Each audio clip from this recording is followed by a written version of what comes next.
bahan 9 bahan pokok ya ketersediaan untuk masyarakat itu kita lihat bahwa semuanya masih tersedia dan aman. Nah kecuali gula sepertinya agak terjadi kekurangan dan terjadi lonjakan harga yang juga cukup signifikan karena di pasar bisa mencapai sampai harga 20.000 per kilo. Nah ini sepertinya menjadi satu persoalan bagi kita bahwa ketersediaan gudang yang kurang akibat dari keterbatasan kita menerima barang impor untuk masuk ke kita dengan suasana COVID-19 ini ya. Mudah-mudahan produksi lokal Indonesia artinya bisa mencapai kebutuhan semua yang ada dan khususnya untuk di Sintang ini. Nah itu yang pertama. Yang kedua kita melihat stabilitas barang dan harga yang lainnya stabil harganya.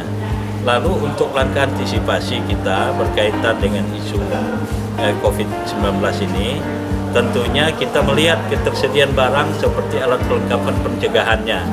Nah kalau kita melihat masker kita kurang, hand sanitizer kita kurang, ya inspektan itu kayaknya masih ada yang tersedia dan bisa kita lakukan dengan sebaiknya. Kita sudah pesan kepada semua pelaku usaha untuk dapat menyediakan masker, ya, infektan dan juga hand sanitizer yang cukup untuk kebutuhan masyarakat. Namun kami menghimbau kepada masyarakat kita secara keseluruhannya, jangan terlalu panik dengan COVID-19 ini. Sintang masih dalam kondisi aman. Kita masuk dalam zona hijau ya. Dari 243 yang ODP ya, kena masa 14 harinya, sekarang masih tersisa 185 ya. 185 pun dalam kondisi aman. Masyarakat harus paham apa yang disebut dengan ODP, orang dalam pemantauan. Orang dalam pemantauan adalah orang yang keluar masuk dari luar daerah ya. Ketika dia keluar ke daerah lain, masuk ke Sintang, ya harus kita lakukan pemeriksaan, pemantauan dan kita akan lakukan langkah antisipasi. Mereka harus dirumahkan selama 14 hari masa pengamanan diri. Dan bukan berarti mereka ini sudah terjangkit oleh virus corona itu sendiri ya, tapi ini langkah antisipasi. Lalu kondisi Sintang dapat pasokan pasien karena kita rumah sakit rujukan, ada 2 yang PDP, pasien dalam pengawasan.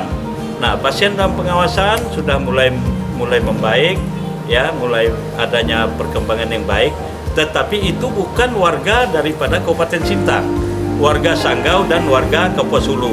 Kalau kemarin ya kita sembunyi-sembunyi ya masalah dari mananya, tapi bagi saya pribadi tidak boleh kita sembunyikan masalah penyakit itu yang terjadi dimanapun, karena masyarakat wajib untuk melakukan langkah antisipasi dirinya. Nah itu dia. Nah, kita pesan kepada masyarakat jangan terlalu kita menjadi paranoid oleh karena ini ya. Nah, yang perlu menjadi perhatian bagi masyarakat kita adalah menjaga kesehatan dirinya sendiri, menjaga kesehatan lingkungan, menjaga kesehatan ruang di mana dia berada. Itu paling penting. SOP yang dikeluarkan oleh pihak Dinas Kesehatan ya, tim gugus tugas kita harus dipatuhi, ditaati oleh semua orang.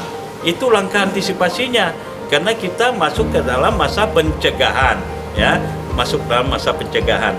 Jangan terlalu khawatir ya bagi pelaku ekonomi bahwa pemerintah tidak akan menutup semua kegiatan perekonomian di Sintang, karena Sintang belum memasuki masa yang sangat signifikan. Kita masih jalur hijau ini. Apa yang dilakukan oleh pemerintah Kabupaten Sintang melalui gugus tugasnya, pertama kita mengantisipasi masuknya orang dan barang dari luar masuk ke Sintang. Nah itu dia. Berarti kita di Sungai Tebelian sana kita akan antisipasi, di terminal-terminal kita akan antisipasi, dan diharapkan kepada semua masyarakat Sintang yang sudah berpergian ke Pontianak, ke luar pulau dan lain sebagainya, dan bahkan yang ke luar negeri, harap segera melaporkan dirinya untuk dilakukan pemeriksaan. Ini untuk kebaikan yang bersangkutan, kebaikan lingkungannya, dan kebaikan semua masyarakat kita. Nah itu dia. Nah yang berikut kita pesankan kepada lingkaran di kawasan perbatasan, terutama Kecamatan Ketunggal Tengah dan Kecamatan Ketunggal Hulu. Bagi masyarakat masyarakat kita yang beraktivitas keluar negeri ya, untuk segera kita atasi, dan bahkan untuk sementara waktu kita tidak boleh keluar sesuai dengan instruksi pemerintah kepada kita sampai pada tanggal 29 Mei. Itu adalah masa pencegahan semuanya. Kalau ini dapat kita lakukan ya, Sintang aman dan terbebaskan dari COVID-19 ini.